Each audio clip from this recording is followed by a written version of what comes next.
অভিনেতা মাহফুজ আহমেদ ও তার স্ত্রী ইশরাত জাহানের ব্যাংক হিসেবের তথ্য চেয়েছে জাতীয় রাজস্ব বোর্ডের কেন্দ্রীয় গোয়েন্দা ইউনিট সেন্ট্রাল ইন্টেলিজেন্স সেল।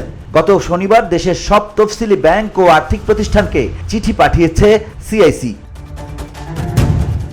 একই চিঠিতে তার শ্বশুর জাতীয় পার্টির চেয়ারম্যান জিএম কাদের ও তার স্ত্রী ব্যাংক হিসাব থেকে অর্থ উত্তোলন ও স্থানান্তর স্থগিত করা হয়েছে। পাশাপাশি তাদেরও ব্যাংক হিসাবের তথ্য চাওয়া হয়েছে। বসুন্ধরা, উত্তরা, বনশ্রী, কুড়িল ও বাড্ডা সহ রাজধানীর বিভিন্ন স্থানে অভিজাত ও অত্যাধুনিক মানের ফ্ল্যাট কেনার এক নির্ভরযোগ্য প্রতিষ্ঠান প্লেজেন্ট প্রপার্টিজ লিমিটেড। তাই আপনার স্বপ্নের আবাসনের জন্য আজই যোগাযোগ করুন। Pleasant properties limited, where destiny matches eventually.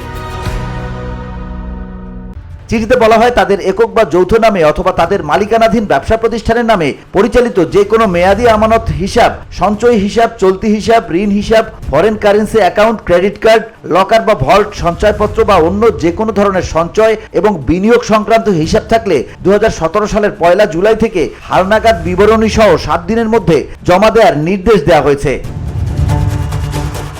VOD Bangla news desk.